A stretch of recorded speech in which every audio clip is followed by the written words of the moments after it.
It has arrived. The Apothecary Diaries has arrived. Easily my second most anticipated show of the fall 2023 anime season is here. We had a 3-episode drop, which is absolutely insane, but at the same time, it is living up to all of my expectations, minus one little oddity that I wasn't really expecting, but yes, I just got done with the first 3 episodes of this series, and let me just jump right into my first impressions. The Apothecary Diaries opens up in ancient China, where we follow Mamao. And Mamao is an apothecary, and she loves to experiment with different medicines and different poisons and whatnot. Well, one day while she's doing a delivery for her father, she ends up getting kidnapped and sold off to the emperor's palace. There, she's pretty much forced to be a low-level servant, going around doing different jobs. This inner palace is pretty much comprised of nothing but females. There are some males there, but they're all eunuchs. You have the concubines, different levels, you have the different servants and whatnot. And Mama has just decided, it is what it is. I can't change these things, so I'll just try to keep my head low.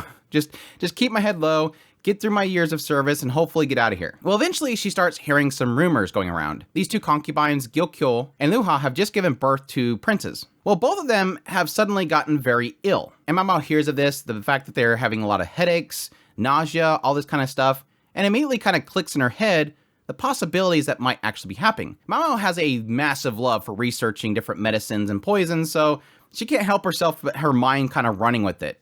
Eventually, she decides to go look into it.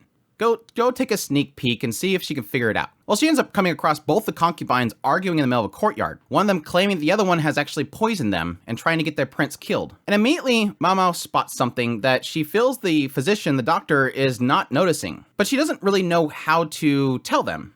She can't just run up there and say, hey, this is what's happening. So she decides to figure out a way that she can drop them a hint. Because she doesn't have anything to write on, she goes off in secret, rips her skirt, writes down on it essentially that there is a poison in the makeup that they're using, and that the child is getting sick by it. And she ends up tying this to a flower and sticking it on the windowsill of one of the concubines. Well, eventually Mamao is summoned, and she expects the worst. Oh no, somebody found out that I did this, and I'm gonna get in trouble. She's actually summoned with a lot of other servants to this Jinshi, which Jinshi is pretty much the manager of this rear palace. And Jinshi already had his suspicions that it was her, because he heard her murmur to herself that she needed to find something to write on after she left that courtyard when the 2 concubines were fighting. But Jinshi's assistant notices very quickly that her skirt is sewn up. Knowing that she's literate, and pretty much none of the other servants are going to be literate, even Mamao at some point pointed out the fact that all the servants are illiterate. So Jinshi ends up writing down, "Freckle girl, stay behind," and then he tells everybody to leave the room. Well, Mamao's like, crap, he knows that I'm the only one that can read that. I need to get out of here. This is bad. And she goes to leave, but he ends up stopping her. Well, Jinshi ends up taking her all the way to Gyokyo, who wanted to actually thank her for saving her child. Yes, she ended up taking the advice that was written down and got rid of the white powder they're using for their makeup. She even admitted that she tried to tell Lihua, but she wouldn't believe her. She ended up asking Mamao, why she did what she did. Why did she leave that note? And Mamao admitted that, yeah, I used to be an apothecary. I know a lot about poisons and whatnot because I used to live alongside all these brothels and stuff, and all the brothels had these women that were just powdering themselves up, giving up their life for beauty, and end up losing both of them. So she's very aware of the poisons and the toxins that are in this powder they're using. Well, after Mamao asks, okay, is that it? Can I leave now? Yoko basically tells her, no, I want you to be my lady-in-waiting.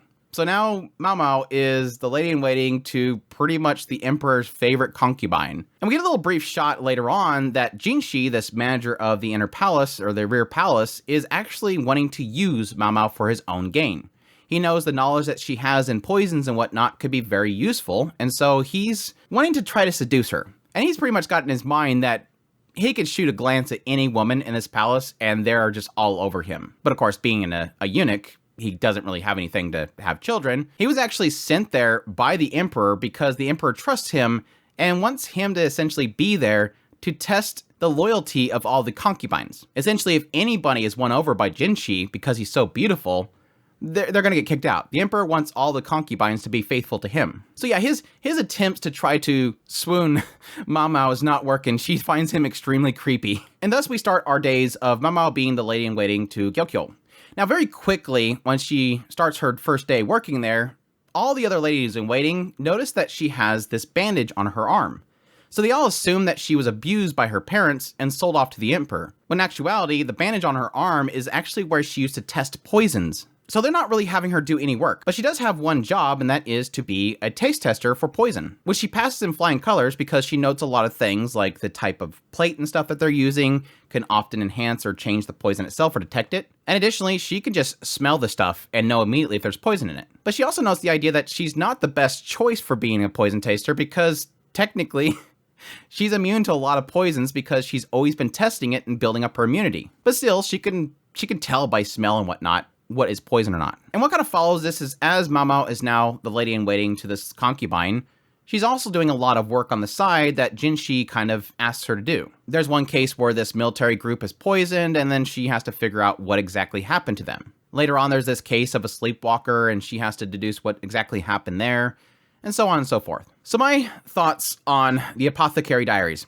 I absolutely love it. First and foremost, visually, it's not as gorgeous as I thought it was going to be. Like, the PV sold me this show was going to be just absolutely beautiful. The PV kind of gave me a sense of something like My Happy Marriage, like that visual fidelity and beauty.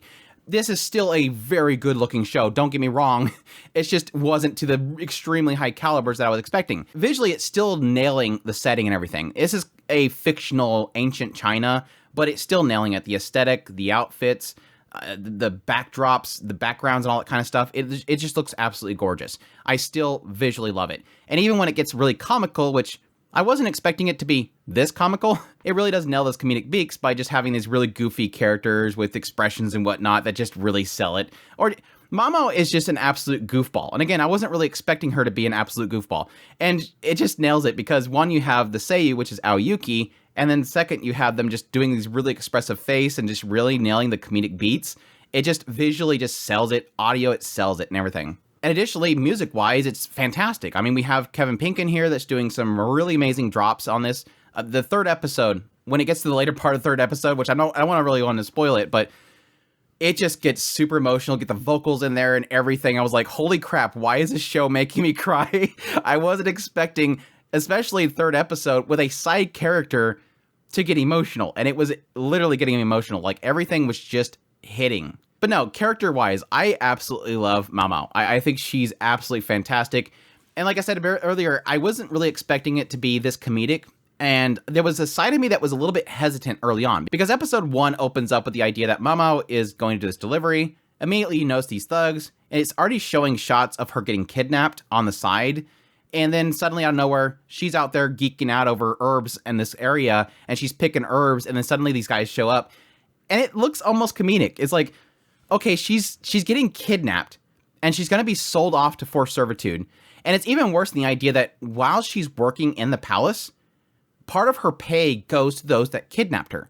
That's how terrible this is. But it does it slightly comedic. And I think that's partly because they don't want to get too heavy on this subject. They just want to kind of, yes, this is what happened. This is a reality in this world. This is what she's experiencing. And it's technically to the credit of Mao's character is that she's the type that doesn't want to stick her head out. So yes, she gets kidnapped, but it's like, well, crap, I hope Dad's okay. He's going to be really worried. I just need to keep my head down, work my 2 years, get out of here. It's fine. There's nothing I can do about it. So there is a sense here that it's just more of an aspect that Mao, she just kind of goes with the flow. Like, this is something that she's not going to let beat her down. She's going to keep moving. But yes, there's the other side of her, the idea that she's an absolute geek. Like, she is a dork when it comes to anything like curiosity and research and whatnot. Just the idea of Jinshi saying something like, yeah, we have a problem. I want you to look into this. And she really doesn't want to have anything to do with Jinshi. But the moment there's like this idea of like, so I can look into something, I need to make an aphrodisiac. Ooh, do I get a lab? It's like this thing of like, as long as she could do her experiments, as long as she can test out things, as long as she could do her little research and learn new things, she's on it. And it definitely comes across her character. Like, the first time she gets an apothecary lab to work in, she just geeks out. Like, she's got all these drawers around her with different herbs and different spices and stuff, and she just goes nuts. Like, she's dancing around like an idiot. I love her character. She's super sweet. I love it. There's also this kind of emphasis in the later parts of the first episode. The moment that she becomes a lady in waiting, part of the reason why they need her there is because she has this knowledge in medicine and whatnot. And again, this is something that Jinshi really wants to exploit. The narrator notes out that there's 2 things that she cannot hold back on. It's curiosity and knowledge. Additionally, a slight smidge of justice. It seems like there is still a side of her, despite the fact that she is a geek, she's a dork. There's a side of her that does see when there's something wrong and that she wants to correct it. And I guess that's where you kind of see that in the idea that, these two consorts were essentially poisoning themselves, poisoning their children, and she went out of her way, stuck her head out there, which, yes, in a setting like this, you don't. And she kind of points it out early on after she gets kidnapped, and the idea that you just don't want to stick your head out. At any point, you can get killed. This one, low-level servants, the survival rate's really low. And it makes sense, because in a lot of settings like this, it's cutthroat. If another consort wanting to seek favor of the emperor can take out another consort that has too much of their attention, or maybe they birth a child, a prince, and they want their prince to be the first prince, they're going to probably have them killed, and they're going to blame it on a servant. That's the easy way to get out of it. It was something that was really well portrayed in Raven at the Inner Palace. I really liked how they portrayed that in that story, is this idea that it's massively cutthroat. Any way that you can gain favor or get rid of your competition, you're going to do it. And again, the lowly servants just scuttering around are usually the ones getting caught in the crossfire. And I think how they have Mamo sort of balancing that is being done very well. And the idea that she's constantly trying not to get that attention, while at the same time having these urges to want to get involved with certain things in her own way. Jinshi, I'm not too sure about. I do find him extremely comedic. I was very fascinated to find out that he's literally there for a reason. Like, the Emperor sent him there, and he's not just a pretty face for the sake of having a pretty face. He's there because he's a pretty face. The Emperor literally chose him because he's so gorgeous. And he's sort of working as somebody in the background that's seemingly working directly with the Emperor, but sort of keeping everything managed.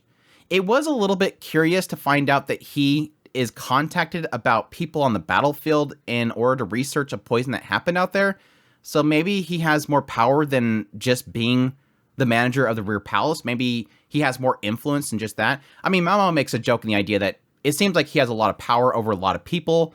So she assumes that Jinshi is just a personal favorite to the Emperor, like he's somebody that sleeps with the Emperor. But it technically makes sense in that regard. The person that Mamo is the lady in waiting under, which is Gyokyo, she seems great so far. They kind of point out the idea that she's very clever, she's very kind, but at the same time, she's very distrusting. She's extremely hesitant on actually bringing in lady in waiting. She only has like 5 of them. And I think her chemistry with Jinshi and Mamo has been fantastic. I almost forgot that the head lady in waiting of Gyokyo is super awesome.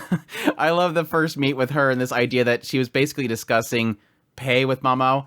And she was pointing out the idea that she didn't want to get more pay because, again, like I said earlier, part of Mamo's pay goes to the people that kidnapped her. And so she's like not even caring about the idea of getting paid a bunch because it's just gonna go to their drinks. And so this leader lady in waiting, she basically just takes this pot and goes, "Oh, that's interesting." And then she drops on the ground and goes, "Oh, Mama, why would you do that? We're gonna have to take that out of your pay." And it's literally coming out of the pay to the actual kidnappers.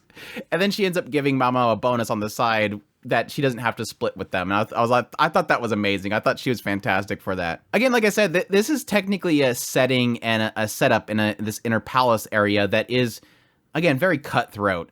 And so, like, that's what I was mentioning earlier in this idea that it almost felt like the comedy in this series that I was experiencing was something that I wasn't expecting, and I wasn't sure if I was going to like. But over time, as it plays out, I really feel like it gives a lot of color to these characters.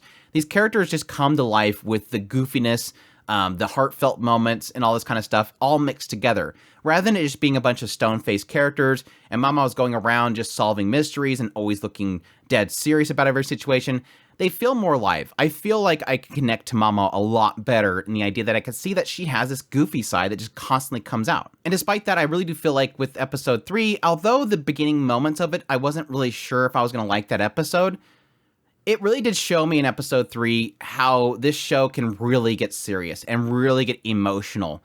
And how that all played out, like I said earlier, it literally had me in tears building up. I'm like, holy crap, why is this so emotional? And again, I really do give that a credit to the studio. I give it to, Kevin Pinkin. I give it to everybody working together just beautifully to just punch me in the stomach. It was definitely a story that I normally don't feel can actually be a reality in a setting like this.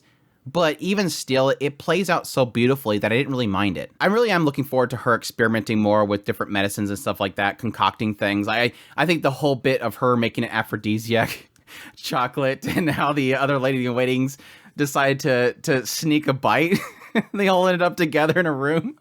She's like, don't worry, they didn't go very far. Smacks her over the head. Again, it kind of goes back to that like silliness of Mao Mao and just her experimenting and everything. It's super good. A side note, I really do like the fact that every time Mao Mao kind of gets into a mystery, in a lot of cases, she kind of equates it to her own experiences. And that's where it kind of solidifies to me her as a character being as knowledgeable as she is. There's something to be said about a character in a setting like this where it's not like she goes to a university and learns everything she needs to learn. And a lot of things in this time period, yes, fictional ancient China or whatnot, but there's a lot of things in this timelines that are still experimental. They're still trying to figure it out. There's a lot of mysteries about things. A lot of things are considered curses rather than it just being an illness. There's so much unknown at this point, and there's very few scientific proof to go with things. And so I like the idea that she's not just brilliant because she's brilliant. Yes, she experiments. She's always been experimenting. But I like so far that every mystery that she's had is related to her own personal experiences. Like with the whole powder, the white powder. She notes the idea that, yes, she used to help out the brothel all the time, and the brothel just is filled with ladies that are giving up their lives for beauty. They want to look pretty and pure and white. So they put this face paint on that's just killing them, full of lead and whatnot. Additionally, with this case of this lady that is sleepwalking, she equates it to the story of one of the brothel members that was being basically sold off to marriage, and how that's sort of a similar story in the end. The aphrodisiac, yes, technically, apparently somebody that was trying to gain favor of one of the women at the brothel was given these chocolates, and she tried one, and it just made her super tipsy because it was spiked. Everything sort of ties into her own personal experiences, and I like those little stories that she tells on the side to everybody to sort of equate what is the actual reality of what they're facing. It's sort of a great way of her explaining to people why she could be possibly right. She's giving them a theory based on her own experiences and saying, accept it or don't. This is my experience, accept it or don't. I have experience with this poison, accept it or don't. I can smell this and this is what it's doing, accept it or don't. I really like that idea. And it's always kind of riding that line because technically whatever she does can be scrutinized and it could lead to her death. Yes, granted, we're getting a hint that yes, Jinshi is really wanting to use her, and yes, we get a sense that Gyokyo does seem to like her, but it's still from her perspective, she's uncertain. And man, episode 4's preview and how episode 3 ended, it looks like episode 4 is going to be a banger, so I'm like super hyped for next week. But yeah, all that said, I feel like I'm just going to start talking in circles at this point, so I'm just going to leave it at that. That's my thoughts on the first 3 episodes of the Apothecary Diaries. I'm so excited this show is going to be going for 24 episodes, and I'm going to eat up every single minute of it. Probably end up covering the show on a weekly basis on Saturday if it can release early enough, but we'll see. We'll see if the coming episodes can really hit me or not, but really fantastic start for the series. Looking forward to more of it. This easily going down. This is kind of one of those happy moments where I'm like, I was super looking forward to Frieren, and it turned out to be amazing. I was really looking forward to this series. It turned out amazing. It is feeling like this season, for sure, all these shows that I was calling out is going to be like my favorites are turning out to be my favorites. So it's a good thing. It's a good thing. And this one definitely goes up there. So looking forward to more. Hope you guys enjoyed this video. As always, if you did, make sure that like button down below, comment. Let me know what you think of the series so far, if you're going to be checking it out. Additionally, if you're new to the channel, make sure that subscribe button to get my content. I do news, reviews, first impressions, top list. If it's anime, it's pretty much here. Additionally, if you want to support the channel more, I have a Patreon link, tips link, super thanks, membership button down below. Greatly appreciate it, but it does. And y'all take care.